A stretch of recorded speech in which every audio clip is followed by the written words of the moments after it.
Alright guys, TacticalRab back again today. Hope you're all doing well and enjoying your day so far. And with the issues that Modern Warfare 2 has suffered over the past few days, Scump has confirmed that regardless of what happens this season with OpTic, whether they win every single event and the World Championship, he just simply cannot do it for one more year. This is it, 100% guaranteed, and it's due to the game fundamentally. Very much enjoyed your thoughts in the comment section below. Hit the like button if you enjoy. Subscribe if you're new as always, I'd greatly appreciate it. Comment quickly on the movement. We saw this yesterday, some new movement has been discovered, and already the pros are using it to great effect. I mean, look at this here that Cruz does here on aBeZy, just bounces off the top ropes all the way across the map here. So, yeah, this is the thing that Chrome was even pointing out on Twitter, that look, we want this thing to be fixed ASAP. In terms of CDL rules back in custom games and all this type of stuff and the private match issues that are going on right now, left, right and centre, along with a load of host of other issues. But, yeah, as soon as Infinity Ward sees some advanced movement like this, I'm sure they'll be on it in a flash. So we'll see if they fix this in a couple of days. It's going to frustrate a lot of people because it's going to be like, well, I got a second here, lads. Like, you fix this quickly, but not the actual key issues that are affecting at least our community. This is another example here on Makata. I mean, look at this. Again, off the top ropes, jumps off the top here, pops the dead silence, just, you know, dolphin dive, jump, whatever is exactly going on and gets the final kill. And as of course, it's not just Cruz and others that have been doing this. It's, you know, there's plenty of players that have been getting involved. This, for example, Shotzzy's one, CDL ready, he reckons, and here he is on Fortress, just, you know, hitting it as expected, getting a kill while he's jumping as well. So, yeah, Shotzzy obviously already figured out how to do this. It doesn't seem particularly hard. I've seen like a lot of players, you know, go for this as well, and this is just one example of what Shotzy's up to. So yeah, this is kind of classic Shotzzy movements, but at the same time, yeah, what do you guys think about this? Is this fair? Is this reasonable? Should this be banned or eliminated by the developers? Because I think like what Shotzzy does here is pretty cool and like is quite a nice way to use the movements. But what we saw in those previous clips with Cruz is like, well, I got a second here, lads. You're like this sort of, you know, using that to chal a gunfight is pretty outrageous and maybe not particularly realistic, even though, you know, do we really care about realism? Probably not. So yeah, intrigued your thoughts on that one. Quick comment on this again, because we saw this yesterday from Parasite. I didn't really discuss what he really means, I think, by this. Would be nice if certain people would speak up on this issue. So, you know, certain people, right? Now, I don't know what you guys think about this. Like, of course, we saw a tweet from Envoy, right, that said the following. If, for example, it had been Scump, it had been the one to tweet this out, do you think there'd have been a different reaction, right? Or do you think it'd be the same thing? Because obviously Envoy kind of got talked to by, like, look, the CDL, I'm sure, also frustrated the fact that they can't make the developers do what they want the developers to do. But if it wasn't Envoy that tweeted it, but it was Scump, would it make any difference? Would the developers care anymore? Because I think that's kind of been the argument, right? That when Scump says something, it carries different weight to other pros, which I think it does, but does it carry different weight to the developers? Does it carry different weight to having those conversations between, you know, the owners and those guys at Activision that they need to speak to get something changed? I'm not necessarily sure. So yeah, intrigued your thoughts on that one. If all the pros tweeted the same thing, I'm sure it would have more of an effect to a certain degree, but also what can they really do about the situation they currently find themselves in? Not all that much, and even as Dashy says, we popping ult for stage 1, right? So kind of Dashy's indicating here again, I mean look, he uses a lot of Valorant terminology, and again, he's in that Valorant mindset, right? So you can't really blame him because the last few days haven't really been able to play much Call of Duty. They have been scrimming a little bit the last couple of days, of course. So finally we're getting some further action, but it's still not looking good, even like Envoy says in the replies here, chamber ult everywhere insert. So yeah, it's just not looking good at all. And even this from Octane, now I don't believe this happened to many other teams other than Thieves last night, but still, this is crazy stuff. I don't even know how this is possible, to be honest, but look, if stuff like this happens in the CDL matches or at the World Championship, like the last couple of years, we have seen many glitches and bugs and issues that can occur in the games, and we're like, damn, if that happens at Champs, it's going to be crazy. I mean, this year probably is more than ever. So apparently yesterday's scrim lobby with Thieves, whoever they're playing, it turned into a public match mid-map. I started getting XP for the kills, and all of my classes changed to snipers. So, okay, I have no idea what's going on there, whether like he just thought it was a pub somehow, so all his classes just became his pub classes, and then he was getting XP, and even I think Kenny goes on to say here, our scrim map just turned into a pub and was giving us XP. So yeah, I have no idea how that's even possible. And of course, it's not just Thieves that were dealing with stuff like this. Even Scraps tweeted out it, enemy UAV inbound last hill in a scrim, love me some Modern Warfare 2. So I guess theoretically it should be gone, or the rule set should be bad, or whatever, but apparently, yeah, maybe it turned into a pub as well, and the UAVs start flying in. So no idea what's going on here. It's an absolute mess, obviously, in Modern Warfare 2 right now, and these aren't the only issues that are going on, and can Slasher come through and save the day? We'll see about that one. But Slasher actually was, well, finding another glitch that was going on. So here we are in a clip that I saw last night. So basically, Slasher takes down his teammates here accidentally. Like, so he kills his teammates, and then he gets taken down. This is like in an 8 lobby, right? And he's waiting to spawn up, and he's like, hang on, why aren't I spawning up? And he has to wait a long time. It's like a 20-second delay pay here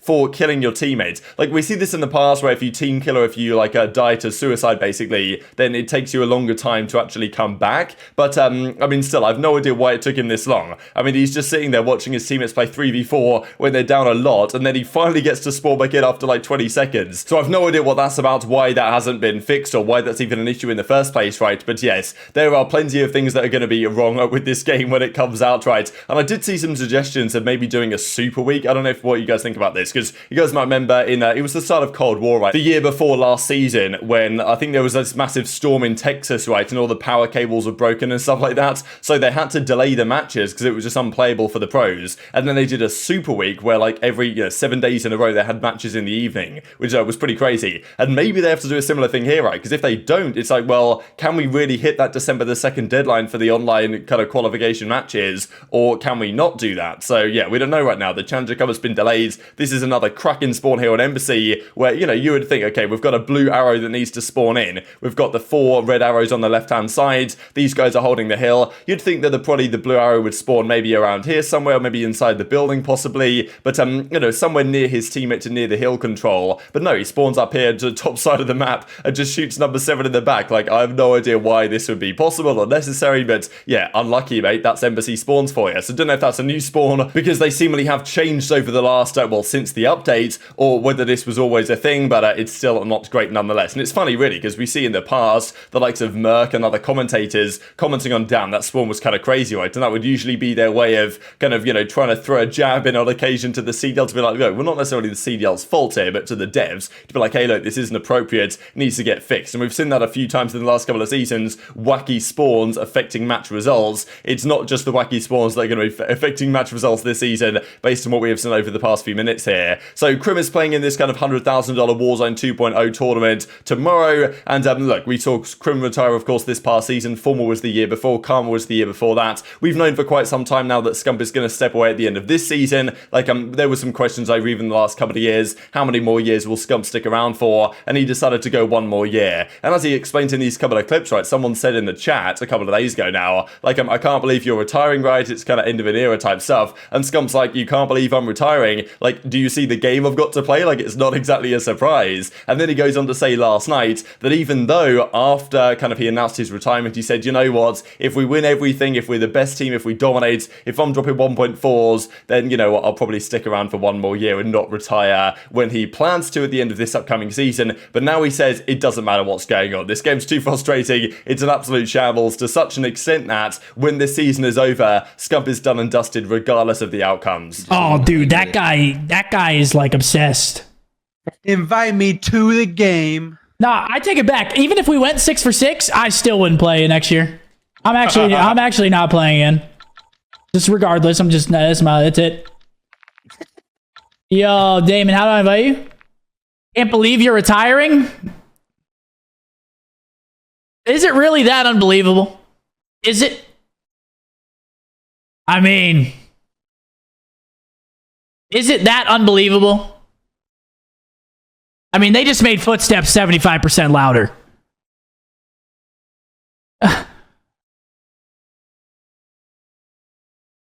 I mean, I'm crouching around the map all year, and it's surprising to you. I mean, Jesus Murphy. So there was a clip that came out, of course, shortly after he announced his retirement about 3 or so weeks ago now, really, where he said, you know what, if we win everything, if we win all 6 events, I'm not going to retire, like, I'm going to stick around for a little bit longer. And that was kind of a nice idea, right, going into the season that, hey, if they do very well, because usually OpTic are pretty good at the start of life cycles in general, so if they were to win Major 1, and then, all of a sudden, if they were to do that, it'd be like, okay, here we go, could potentially OpTic win everything and keep that storyline alive of Scump sticking around. And maybe if the game drastically improves over the next couple of weeks, which is probably not going to, then Scump might change his mind on his most recent change of mind. But yeah, I think it's pretty clear now that Scump wants to step away. And it's frustrating, really, because, look, I think that Scump, probably around about this time in his career, given the other opportunities that are available, he probably would have retired anyway, even if we still had games like Black Ops 3 and Advanced Warfare and, even a Cold War or something like a decent competitive title. If those games were coming out every single year, I still think Scump at this point would probably think, you know what, it's about time that I step away and do other things rather than just competing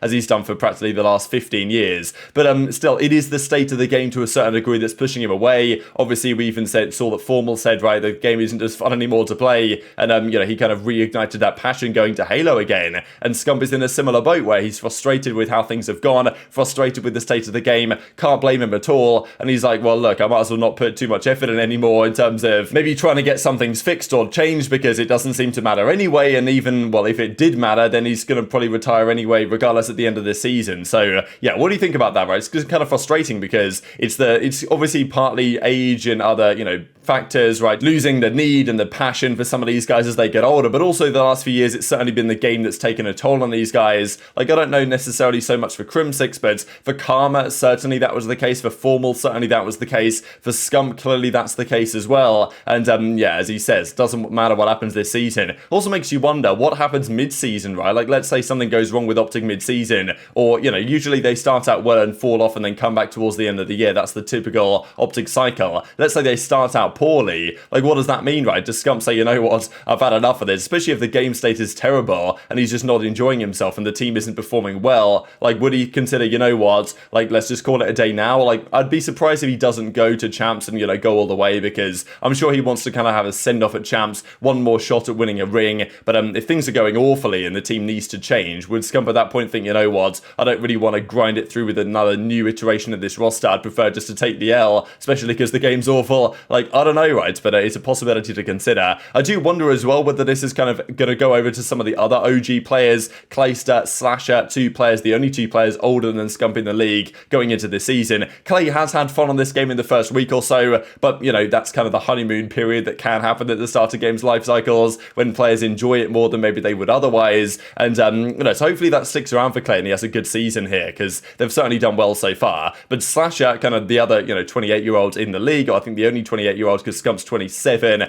and Clayster is 30, but he's kind of threatening, as we saw yesterday, to strike or, do whatever it takes, really, to try and get some actual responses here from the CDL. And with that being the case, you wonder what the future could be for these guys as well. So Scump is clearly going to step away. I wonder what happens to Clay here, because so far they're looking pretty good. And later today, we're going to talk about the power rankings that the coaches put together and the fact that Vegas are pretty high on their list already. One quick thing to mention before we close out here from Donny Temp, he reckons there's another Vaznev buff during the Chaos. So they buffed the M4, the hipfire, during what we saw a few days ago. Apparently the Vaznev is also better. I don't know if it's this is placebo or whether this is like a hidden buff and patch that they sometimes do to certain weapons. Temp reckons it's better. He's not happy, of course, being an AR player. And just to finish out with this, because, Scump, Crimsix, Formal, Karma, all topping the list here. Top career kills in a grand finals. This is from Ghosts to Vanguard. The Black Ops 2, I don't believe Brian has the stats for those. But, yeah, Crimsix topping the lot, 4,000 plus kills in a grand finals. And even the modern day guys like aBeZy and Simp, they've not even breached 2,000 yet. And Slasher being 5 is kind of maybe surprising for him as well. But very much enjoyed your thoughts in the comment section below.